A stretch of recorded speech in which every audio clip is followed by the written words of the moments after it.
Hello friends, ಇಡೀ ಇಂಡಿಯಾಗೆ number 1 hero ಯಾರಪ್ಪ ಅಂತ ಕೇಳಿದರೆ ಎಲ್ಲರ ಬಾಯಲ್ಲಿ ಬರೋದು ಒಂದೇ ಹೆಸರು, ಅದು ಡಿ ಬಾಸ್ ದರ್ಶನ್ ಅಂತ.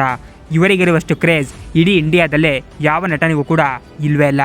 ಇವರು ಯಾವುದೇ ಒಂದು ಸಿನಿಮಾ ಮಾಡಿದರೂ ಕೂಡ ಇವರ ಸಿನಿಮಾ ಸೂಪರ್ ಹಿಟ್ ಆಗ್ತವೆ ಹಾಗೂ ಕೋಟಿ ಕೋಟಿ ಬಾಕ್ಸ್ ಆಫೀಸ್ ಕಲೆಕ್ಷನ್ಗಳನ್ನು ಮಾಡ್ತವೆ. ಎಷ್ಟೊಂದು ದಾಖಲೆಗಳನ್ನು ಕೂಡ ಪುಡಿ ಮಾಡ್ತವೆ. ಇವರ ಸಿನಿಮಾದ ದಾಖಲೆಗಳನ್ನು ಮುರಿಯಲು ಇವರ ಸಿನಿಮಾಗಳೇ ಬರಬೇಕು ಅಂತ ಎಲ್ಲರೂ ಹೇಳ್ತಾರೆ.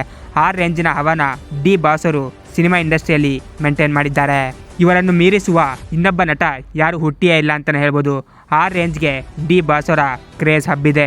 ಗಲ್ಲಿ ಗಲ್ಲಿಯಲ್ಲೂ ಕೂಡ ನೀವು ಡಿ ಬಾಸ್ ಅಭಿಮಾನಿಗಳನ್ನು ಕಾಣ್ಬೋದು. ಇವರ ಅಭಿಮಾನಿಗಳು ಪ್ರೀತಿಯಿಂದ ಇವರನ್ನು ಬಾಸ್ ಅಂತಾನೆ ಕರೀತಾರೆ. ಡಿ ಬಾಸ್ ಅವರು ಏನೇ ಮಾಡಿದ್ರು ಕೂಡ ಅವರ ಅಭಿಮಾನಿಗಳು ಅವರ ಬೆನ್ನ ಹಿಂದೆ ನಿಂತಿರ್ತಾರೆ ಹಾಗೂ ಜೈ ಡಿ ಬಾಸ್ ಎಂಬ ಘೋಷಣೆಗಳನ್ನು ಕೂಗ್ತಾರೆ. ಇದು ಡಿ ಬಾಸ್ ಅಭಿಮಾನಿಗಳ ತಾಕತ್ತು ಅಂತಾನೆ ಹೇಳ್ಬೋದು. ನಿಮ್ಮೆಲ್ಲರಿಗೂ ಗೊತ್ತಿರ್ಬೋದು, ನಿನ್ನೆ DK ಶಿ ಅವರು ಡಿ ಬಾಸ್ ಅವ್ರ ಬಗ್ಗೆ ಮಾತಾಡಿದ್ರು ಹಾಗೂ TRPಗೋಸ್ಕರ ಮೀಡಿಯಾದವರು ಇವರ ಹೆಸರನ್ನು ಬಳಸಿಕೊಳ್ಳುತ್ತಾರೆ ಎಂಬ ಮಾತನ್ನು ಕೂಡ ಹೇಳಿದ್ರು. ಅದಕ್ಕೆ ಪ್ರತಿಕ್ರಿಯಿಸಿರುವ ರಂಗಣ್ಣ ಅವರು ಕೂಡ ಇಂದು ಒಂದು ಮಾತನ್ನ ಹೇಳಿದ್ದಾರಂತೆ.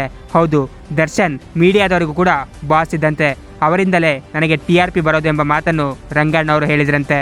ಇದು ಡಿ ಬಾಸ್ ಅವರ ಗತ್ತು ಅಂತಾನೆ ಹೇಳ್ಬೋದು. ಇದರ ಬಗ್ಗೆ ನಿಮ್ಮ ಒಪಿನಿಯನ್ ಏನು ಕಾಮೆಂಟ್ ಬಾಕ್ಸಲ್ಲಿ ತಿಳಿಸಿ ಹಾಗೂ ನೀವು ಕೂಡ ಡಿ ಬಾಸ್ ಅಭಿಮಾನಿಯಾಗಿದ್ದರೆ ಸಬ್ಸ್ಕ್ರೈಬ್ ಮಾಡಿ.